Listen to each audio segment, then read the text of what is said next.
Bom, então vamos continuar aí.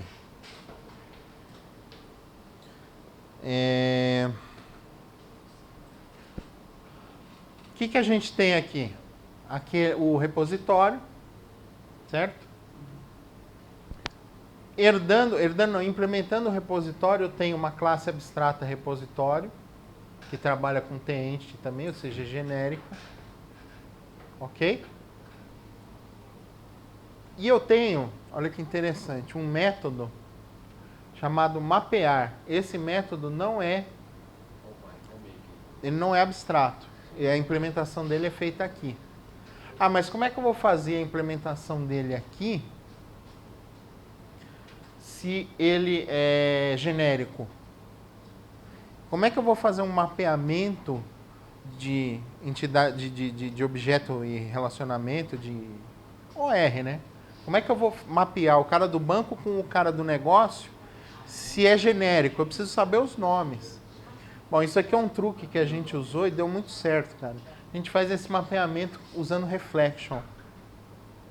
Tá? Então a gente fala o seguinte, por exemplo, o cara que vem do banco, ele tem uma propriedade chamada ID cliente, por exemplo.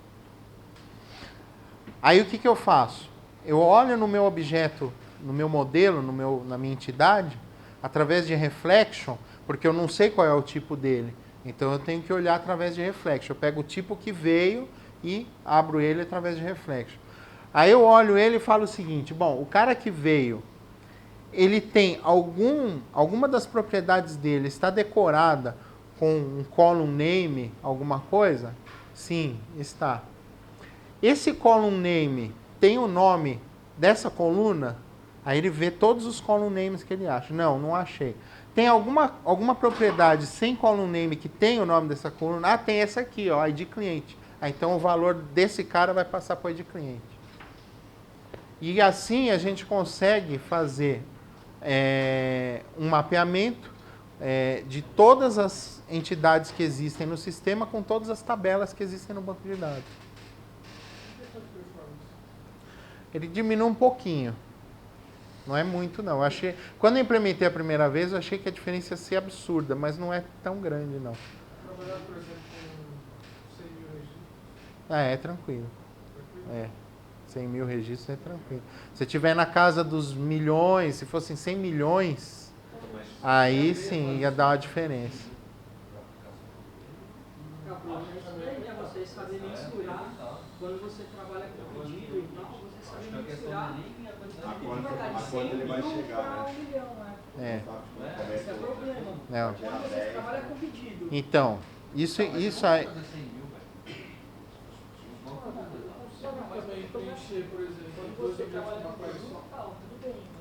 Se você trouxer, por exemplo, uma view, você vai buscar uma view que traz um monte de coisa e você quiser separar... Ah, não, você está falando mapear, né? Não, mapear não. Porque o que acontece? Ele vai se sobrar, ele vai pegar as colunas que tem ali. Se tiver coluna que veio do banco que não tem propriedade com aquele nome ou decorada com aquele nome, ele ignora. Mas a questão da performance acho que não é nem questão do registro, é questão da quantidade de propriedades, né? Porque ele vai ter que varrer. Sim, vai ter que varrer todas. Vai ter que varrer todas. Se trabalhar com objetos menores, com entidades com menos, ajuda. A gente implementou inclusive esse mapeado aí sem saber que era repositório nada, com reflexo, e não sentiu nada. Assim. É muito pouca. Muito pouca. Se for com quantidade de dados pequena, não tem diferença. Se for quantidade, assim, a casa dos milhões, aí você vê diferença. Mas também não é muito. O padrão do design pattern é assim mesmo? Com essa interface? Não, a interface é o pattern. Tá? Isso aqui é uma implementação que eu faço. Porque aí o que acontece? Ó, aqui eu fiz especializado para fornecedor, tanto que eu fiz classe folha, né, classe final. E aqui também, ó, cliente, classe final. Se fosse, a gente poderia dar o nome dessa classe que acessa os dados. Isso, exatamente. É a classe que acessa os dados. Tá? Então aqui, ó, aqui é específico para fornecedor. Então ele chama todas essas todos esses métodos. Na verdade, ele implementa todos esses métodos, só que passando fornecedor em vez de ter entity, já passa tipado. Pode ser, pode ser. Se eu quiser criar esse cara aqui concreto em vez de abstrato e fazer essa implementação para usar o fornecedor, eu posso também. É que aí vai ficar muito genérico, né? Você tem que tomar um cuidado, vai ter que usar mais reflection e tal. Não, eu digo assim, o fornecedor Jogar repositório, direto lá. ele herdar de... Herdar? Então, aí o que vai acontecer aqui? Você vai ter que fazer a implementação exatamente como está aqui. Entendeu? Então, ó, se você... Você consegue passar o tipo, porque ele é T, hein? Então, mas você vai ter que fazer uma Não, mas aí seria... uma implementação usando T-Entity, não fornecedor. A interface obriga você a usar o T-Entity aqui. Por isso que eu crio a abstrata, que aí sim eu consigo falar, ó, eu vou implementar esse cara, só que ele vai usar uma classe fixa. Tá? Se eu for chamar direto a interface, eu tenho que usar T-Entity aqui ao invés de fornecedor. Essa questão também de mapear também para a gente passar um próprio mapeamento. Se a gente tem essa questão de você ter uma performance melhor de mapear 2, 3 objetos. Uhum. Também isso teria muita dificuldade. Porque aí, Mapear, né? o que acontece? Eu entendi o que você quer fazer. Às vezes você tem um objeto que depende de outro. A tal da dependência, que nós vamos ver daqui a pouco, se der tempo, injeção de dependência. O que acontece? Quando você tem um objeto que depende de vários, que tem vários outros dentro, que é o normal, a gente já quer tratar tudo na camada de dados, quer tratar tudo dentro do repositório. E já se mostrou para mim isso bem claramente, e tem isso na literatura de arquitetura, que talvez isso não seja necessário.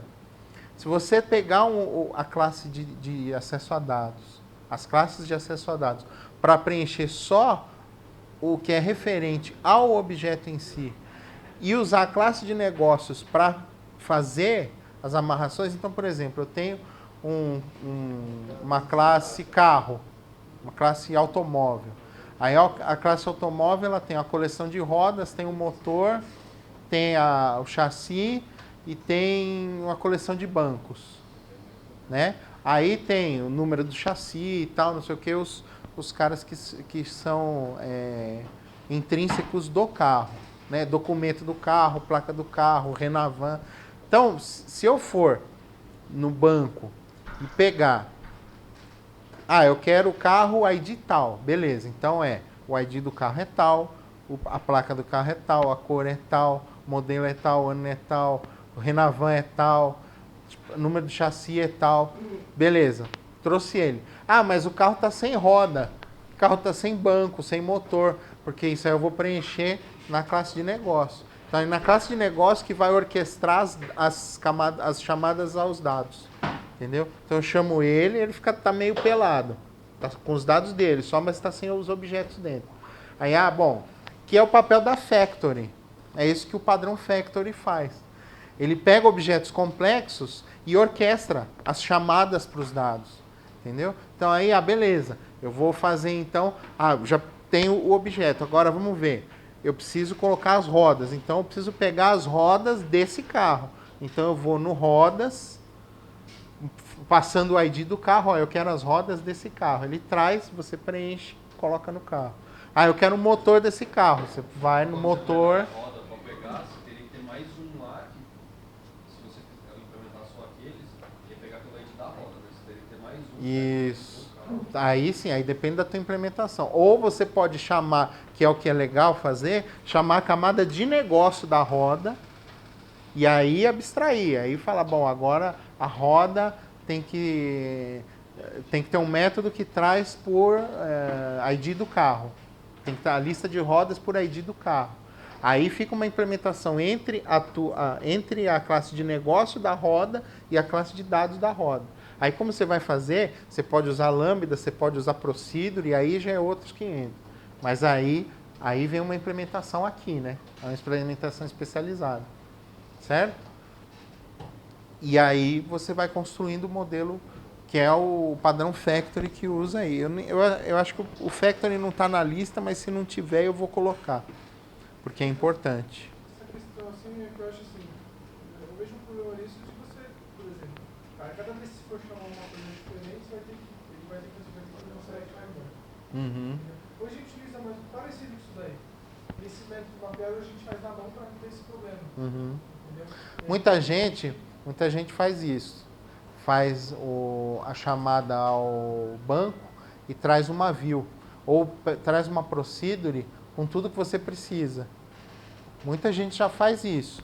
Aí é a questão da abordagem. Se você vê que a sua aplicação tem muitos dados, aí você pode fazer uma factory de camada de dados. Ou seja, um cara que constrói os dados dentro da camada de dados. E que isso tem vantagens e desvantagens, né? Porque aí quando tiver coleção, você vai ter que fazer a chamada de dentro da camada de dados, que é um problema. Eu já fiz isso, e aí começa a questão de conexão, aí começa a dar conflito de conexão. Quando você está chamando de classe de negócio, você tem meio mais ou menos um controle do pool de conexões.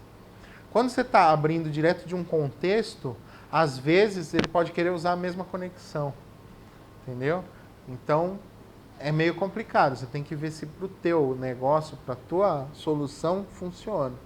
As que eu usei, as que eu fiz, que chamava tudo dentro da mesma camada de dados, quando começou a criar objetos muito complexos, começou a dar problema. Foi exatamente o contrário. Quando era objeto simples, ele ia que ia. Quando eram objetos mais complexos, ele começava a dar problema. Porque aí é um objeto que tem uma coleção de outro, que tem uma coleção de outro, que tem uma coleção de outro, que no fim volta para aquele. Então, se você tiver numa BC, numa camada de negócio, você consegue tratar isso por referência. Se você tiver na camada de dados, ela vai entrando, e aí pode dar caca. Entendeu? Eu acho interessante, desde que talvez, né, se você bloquear um pattern eletrônico. Que nem, por exemplo, a gente utilizar dessa forma passando um tipo de mapeamento, que é o que a gente faz hoje. Uhum, pode ser. Passando a configuração do mapeamento. Aí você pode criar uma classe.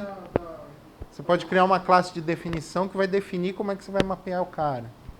Entendeu? É legal isso. Isso é um tipo de injeção de dependência também. Então vamos falar agora de Unity of Work. Certo? Bom, o Unity of Work também é um desses... que horas são? 8h15? Vocês vão pedir pizza de novo ou não? Pessoal, Vocês querem? o que vocês preferem? Pizza, Habib's, alguma outra sugestão? O Habib's é uma boa, hein? Que é mais prático, suja menos, né? Mas tem isso aqui não, eu tenho pizza. Oi? Depois vocês pedirem aí. Veio aí. O que prefere? Vocês vão querer? Não, ele vai mandar no WhatsApp. Não, vamos lá, animal. Tá falando? Toninho, Eu trouxe, tá falando que eu vou pedir. Pizza do Habib's sem problema? Eu tô falando. Não? Eu canso de falar, né? Vou dar só pra amizade. Feira.